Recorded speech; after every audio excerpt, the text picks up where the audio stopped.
e-commerce is the greatest business opportunity of our generation. What's up, people? Welcome to another episode of the Ecom Unlimited podcast. Thank you very much for all of your listens, for giving us your attention when you could be watching literally anything else on the internet. We appreciate you rocking with us. Yes. Today, it is just the boys, me and Josh. Josh, how we doing on this fine Saturday morning? Doing great, as always. Awesome. Yeah, so what are we going to be discussing today? So we're going to try to figure out how to go from a hustler mindset and a side hustle to creating it to be like a full-time gig, kind of. So a full-time business. Yeah, from hustler to business, what that mindset shift looks like. Exactly. So we've kind of shared our story already a few different times. But I'll just give a quick recap for those who might be listening to for the first time. So Josh and I, we both sell on Amazon. We jointly own our business, and we've been doing this since 2017. 2017, we started out private label. We launched 2 products. One was meh, one was good.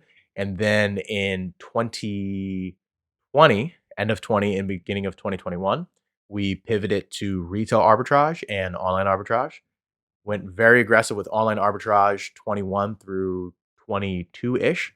And then 2023, we added in wholesale arbitrage as well. And so in the beginning, we were kind of doing it as a side gig. We were also both still in college at the time. And, just kind of dabbling, seeing how you can make money leveraging the internet. And then continue to kind of be a part-time side gig, a little bit of a side hustle through, I would say, 2021. Yeah.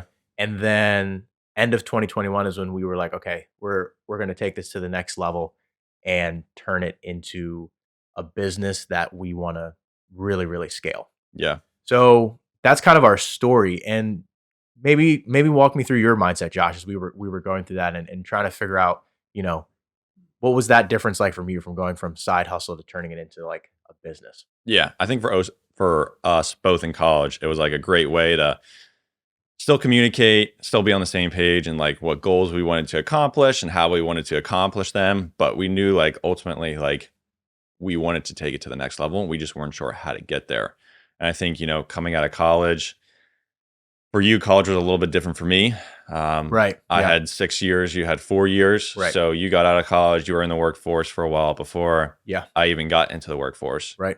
So I think that's where the shift was, where it was like, if we were to go full time, it had to be one of us, obviously, kind of leaving our jobs and kind of going after this full time. Yeah. And that person was you. Yeah. So I remember those conversations. Yeah. That was pretty crazy.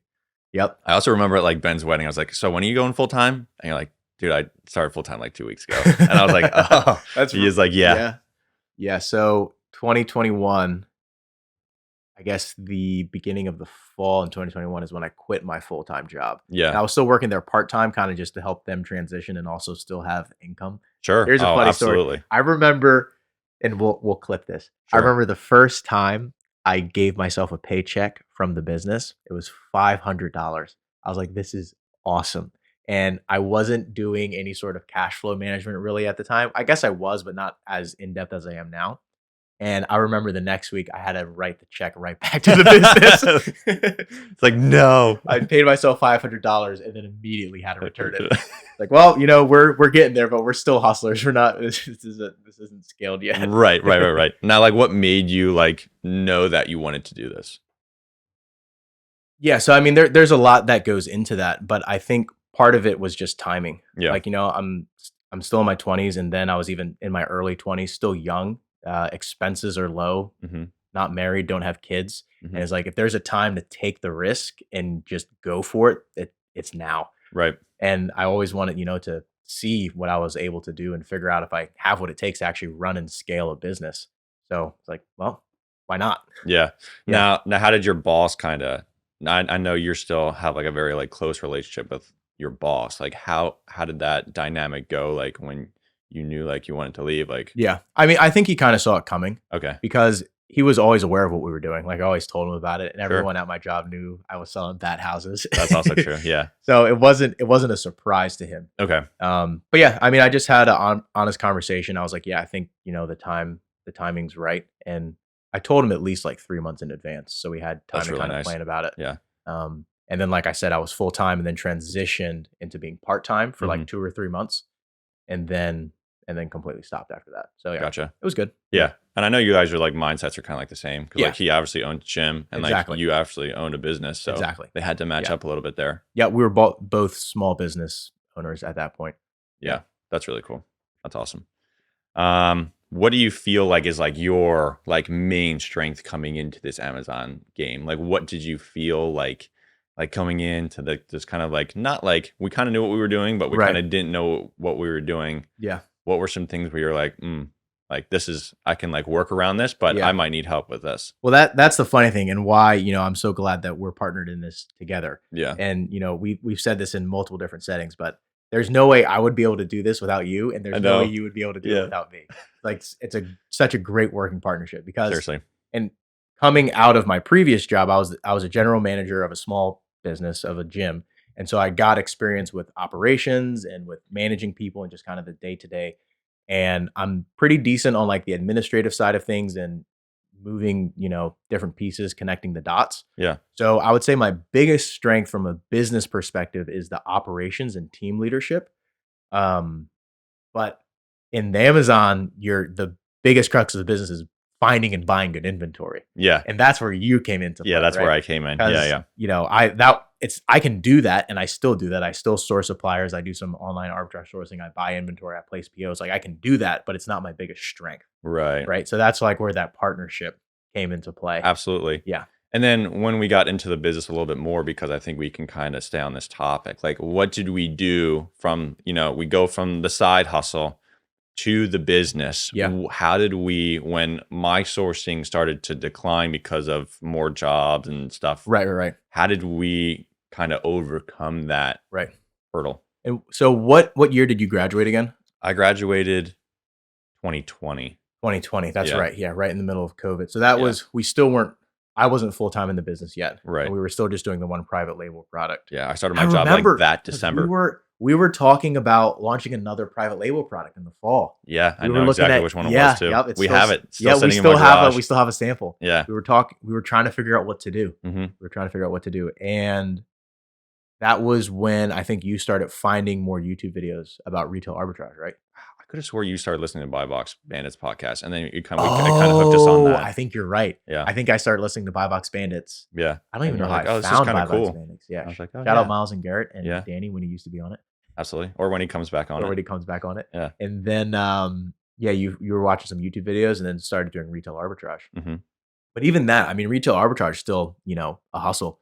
Oh my And gosh. Yeah. such a hustle. Yeah. Such a hustle. And then we quickly realized we can't scale that to where we want to scale it. Yeah. And then that's when we pivoted to online arbitrage. And I think that's part of the mental shift that you have to go through hmm when you're going from hustler to business owner. Yeah. Because at the end of the day, and this is cliche, but it's true, everyone has the same amount of time in a day. Right. And the idea is, how can you get more leverage for your hour? hmm How can you increase the amount of money you're making per hour? hmm And so private label was great with that, but then for, different reasons with the supply chain and everything, we switched. But retail arbitrage is just like, okay, there is literally a limit to how much inventory you can buy on an hourly basis. And explain that. Why?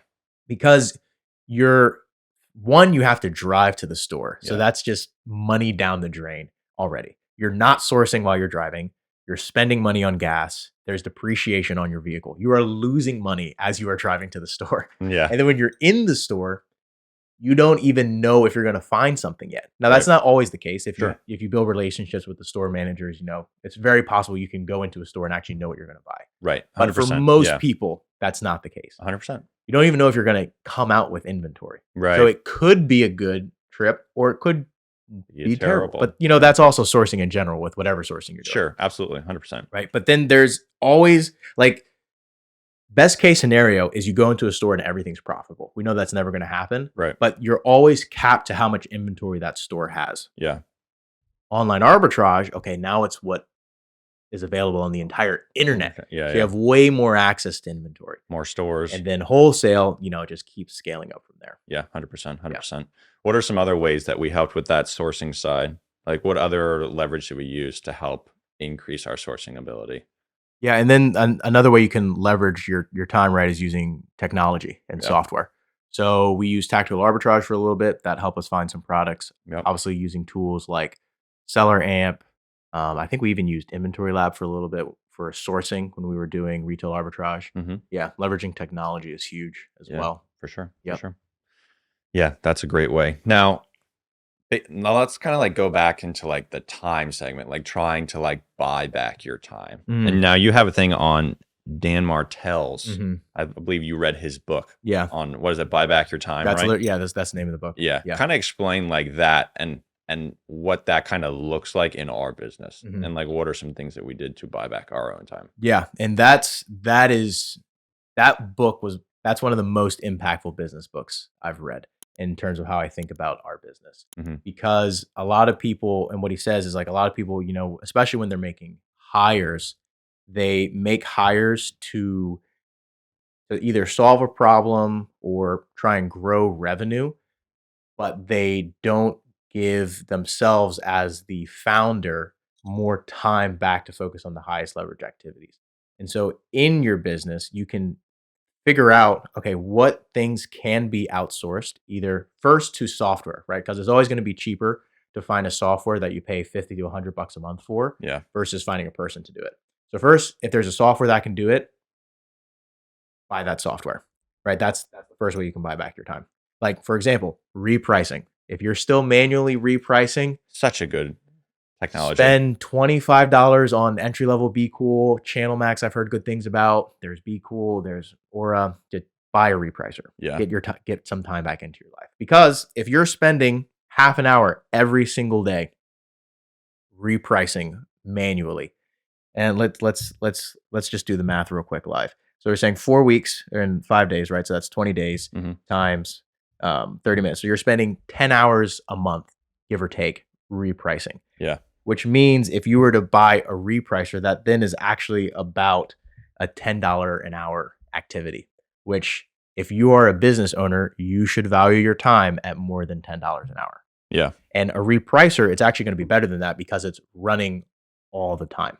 Yeah. Right. So if you were to pay yourself $10 an hour to reprice all the time, 7 days a week, 24 hours a day, you're spending a lot of money. Right. So the repricer is cheaper. That's one example of that.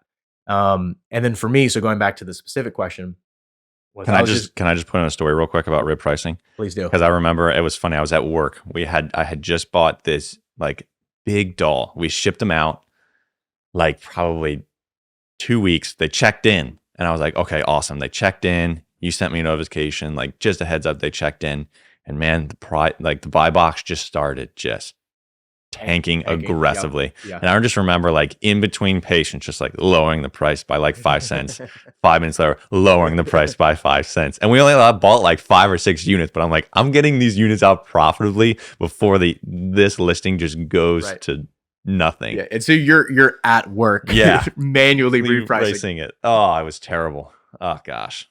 So I was very happy when we got a repricer. Yep, 100%. And I mean, the boost was immediate. Oh, 100%. It was like, so quick. I don't know why we never thought to do it. Because it was just you like lose track of your products and you're like so worried about buying products Yep. to keep the cash flow going that you just forget about your other ones. And then you don't notice that the price is tanking on one. And next thing you know, it becomes unprofitable and then you're just like losing money. I think we had a coach tell us to get a repricer. Yeah. Because we were still, again, in that hustler mentality where we're trying to save every dollar possible. Yeah. Which, you don't want to have expenses that aren't helping you. Sure. Right? Yeah. But we were like, no, why would we spend $50 on a repricer when we can just do it ourselves? 100%. But then not only on our time factor, but also the repricer pays for itself because it increases your sell-through rate so much that it's actually getting you more money. It's making you more sales at a faster rate. So then you can turn your capital quicker. Yeah. And that was like a really good example of like how to buy back your time. The repricer is definitely a fantastic example. And then the biggest one for me was hiring an admin. And I felt it. And I didn't do any admin stuff and I felt the difference, which is crazy. Absolutely. Just one of the best hires we've made. And I forget how the exact formula, and I should have looked it up because I wrote it down. But essentially it's like take whatever your hourly rate is and then your buyback rate, I believe what he says in the book is a quarter of your hourly rate, or 25, yeah, 25% of what your personal hourly rate is. So just take how much you make in a year, and then you get the hourly rate for a 40-hour work week, and then 25% of that. And that's your buyback rate. So, and then what you do is you put essentially everything that you're doing into like a bucket. So, okay, this is a $10 an hour task. This is a $50 an hour task. This is a $100 an hour task, right?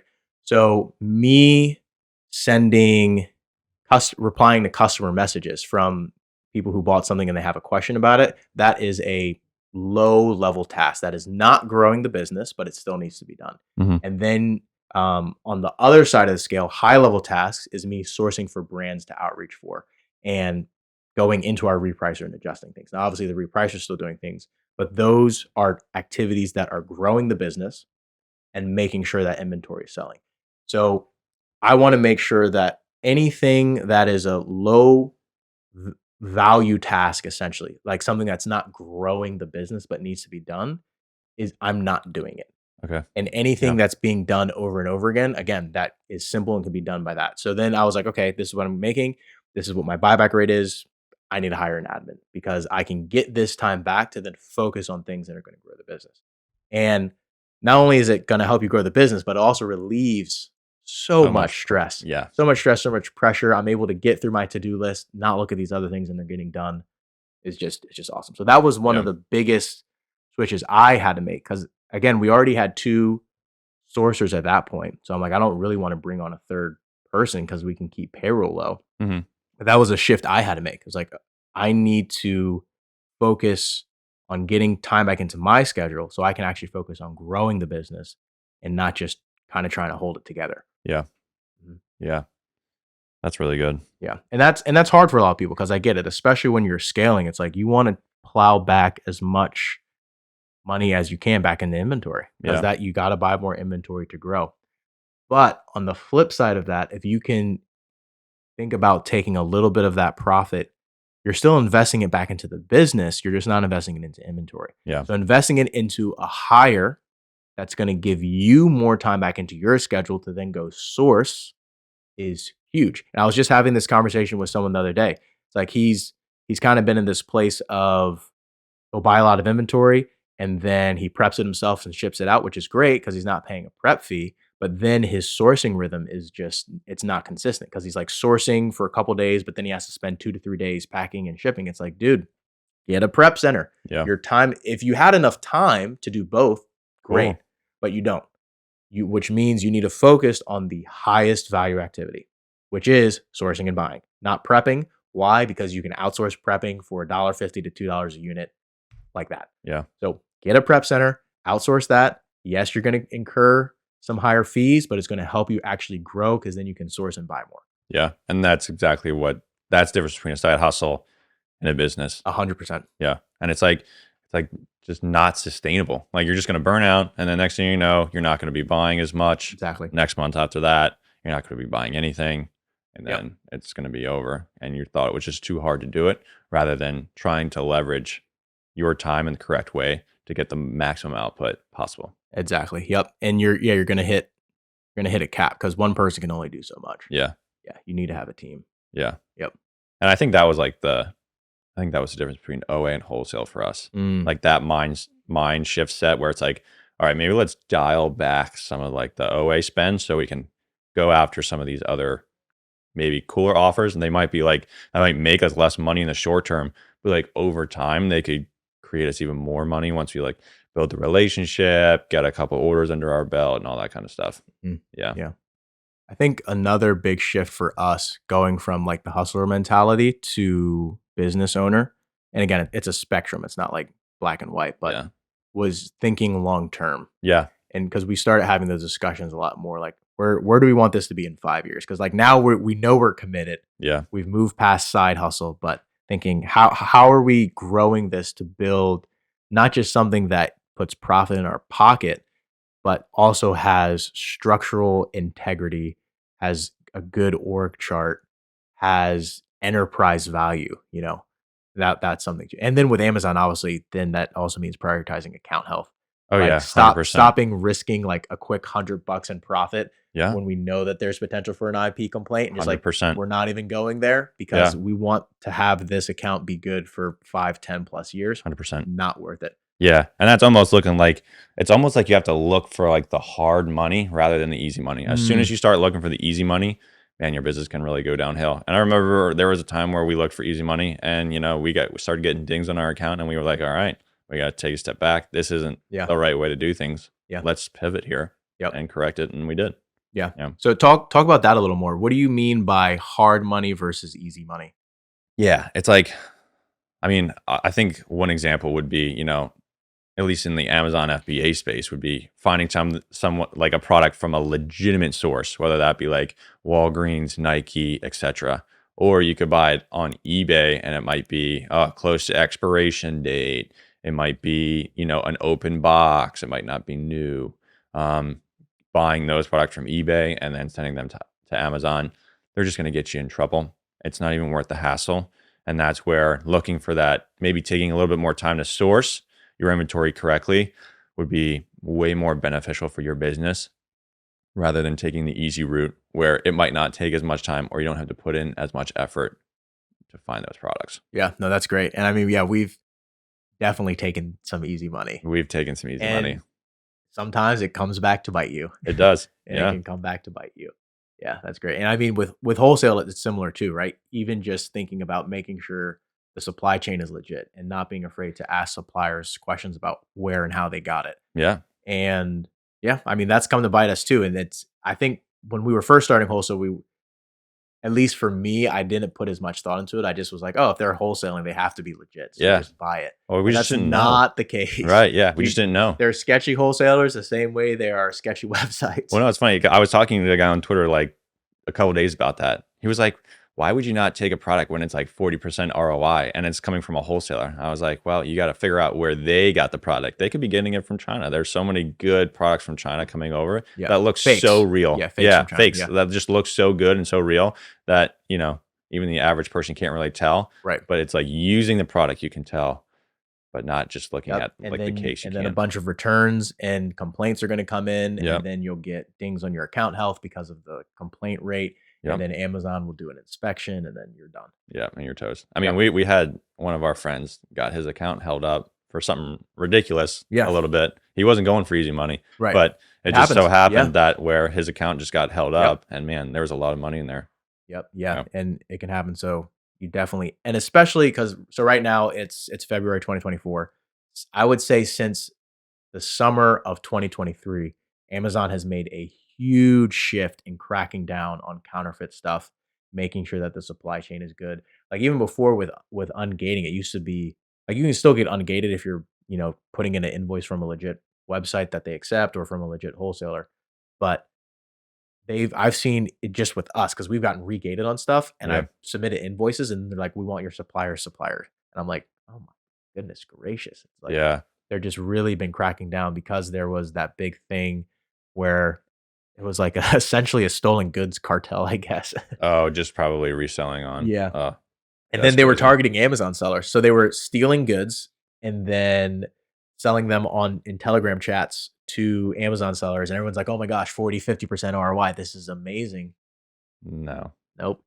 Stolen No. goods. And then, yep, they got either shut down or whatever. That's crazy. Yeah. What are some other I feel like every business model has its ups and downs. 100%. What do you see with Amazon in like the Amazon space, wholesale RA, OA, where do you see like a lot of like the ups and downs in that business model? That's great. Yeah. So I'll talk first about like in terms of the different methods on Amazon, and then kind of just an inventory based business in general. So Yeah.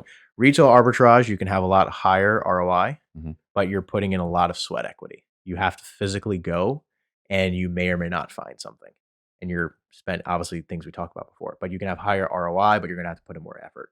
And then OA is kind of in the middle, still a lot of effort on the sourcing side, but your margins are still kind of decent depending on what you're sourcing. And then wholesale, your margins are gonna be definitely lower than an RA and most of the time than OA as well. but you're able to spend a lot more money a lot easier. So you have higher leverage on your capital and higher leverage on your time. So overall, your profit will be bigger because you're spending more money, but your ROI might be lower. Right. And then private label, you'll have higher ROI. You also own a brand, which gives you brand equity, but then you're also having to have control of the whole supply chain, which is good, but it's more effort. You have to Yeah. find a manufacturer, you have to develop the product, you have to build the listing, you have to run advertising. So there's all those other things that go into it. And then on the flip side, and this is something I'm recently learning, or not the flip side, I guess, the total business model is you can have a service-based business or you can have an inventory-based business. Yeah. A service-based business would be, let's say, a content agency, right? We have a really good friend that runs a content agency. And with his business model, clients pay you first and then you deliver the service. So you get the money and then there's the cost of delivery, which is normally highest in payroll and then maybe software and stuff. So money comes first and then money goes out. With an inventory-based business, very tricky managing cash flow because you have to buy the inventory before it sells. So you spent all this money and then after it sells, you get sales back in. So cash flow is very, very tricky to manage when you're scaling an inventory-based business because you're spending money and then getting money. Mm-hmm. But again, if you're selling good inventory, you can manage it and it's doable because Mm-hmm. obviously, we've been doing it for almost 7 years now. But that's kind of the downside of it Yeah, is 100%. managing the cash flow as you scale. Now, I think an interesting thing we did while we were really growing online arbitrage was to bring a service-based business into our business to help with that cash flow. How did we do that, and what did we do? Yeah, so we had a pseudo prep center. We had a Good. pseudo prep center, and when I say pseudo, I mean we only had one client, and we definitely did not want to scale it because again, No. that's it's very challenging. Yeah. But yeah, that we did that I guess for almost a year. Yeah. And it was great. It was fantastic. Yeah. It really just helped ease all of our cash flow issue pains Yeah. that we might experience. Yep. It just really just helped refine that and Yeah. just made it not even like we Yeah. didn't have we almost didn't even have to think about it Right. because we knew that was coming in as well. Yep. Yeah. Yeah, that's really good. Yep. And that's another thing, right? Going from the hustler to the business owner mindset is like, how can you vertically or horizontally integrate something else into what your main thing is? Like Yeah. for us, the main thing is still buying and selling good inventory, Yeah. right? But what things can we put on the sides of that help boost that and just add more cash flow into the business so that we can buy more inventory, pay down debt, whatever it is, and so just overall grow the health of the business. Yeah, 100%. 100%. All right, Kaja. Well, that was a great talk. All right, we've come to a close. I guess. I'm not sure what else. Is there something else you want to talk about? Well, no, I have one more question for you. Sure. So we've talked a lot about, hustler to business. We've used examples from, our story. For what would be a piece of advice you would give to someone who is just starting out? Maybe they've been selling for a couple months. They've been doing mainly retail arbitrage and they want to scale, Mhm. but they're not exactly sure what the next step is. Like what would your advice be to that person?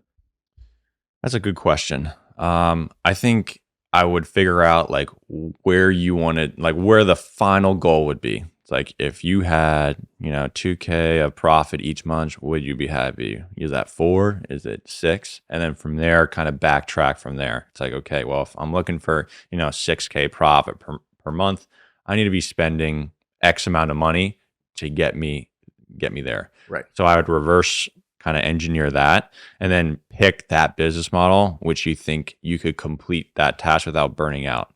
So if it's $1,000 a month, RA is great. Go with RA. Go with RA. Right. If it's like anything more than that, honestly, you could get away with like 2K too being RA. But if you want to do anything more than that, you might want to start dabbling a little bit with like OA. You might want to maybe bring on a VA to help source. That might improve your ability to spend. So that's kind of how I would go about doing that. That's great. That's such a great tip. And on top of that, something I didn't talk about before, but this is also in Dan Martell's book, Buy Back Your Time, is also thinking about what activities you enjoy and give you energy. Yeah. So for me, I couldn't do RA at scale because I just do not like it. It drains me and I would be burnt out so fast. There are some people out there who just love RA and Yeah. they haven't gone to OA, they haven't gone to wholesale because they just love it. And if it gives them energy and it's profitable, by all means, just go for it. Right. But I like sourcing for brands. I actually like that. I like talking with brand owners. I like talking with wholesalers. And like that gives me energy. Like I can do that and feel great. So also like just knowing yourself, knowing what you enjoy and putting yourself in a position where you're not going to burn yourself out because you're doing something you don't like. Yeah. 100%. Yep. 100%. And like, I think in the beginning, it was like sourcing was like that was what I found like very fun. Yeah. Like that was like my thing. And that's why I Yeah. think I was so good at it. Right. And I think you were just on the other side of that because it's like Right. you didn't need a source. So it's like, oh, I'm also good at this. Like Right. I'm just going to fill in here. And Yep. you were awesome at that. And I think that's Exactly. why we worked so well. Yep. 100%. Great. All right, man. That was a good discussion. Hope you guys got value out of that. Yeah, definitely sharing some insights there and lessons that have taken us a few years to learn that maybe will get you to the next level a little faster than it took us. Yeah. All right. 100%. We'll catch you guys on the next episode. Peace.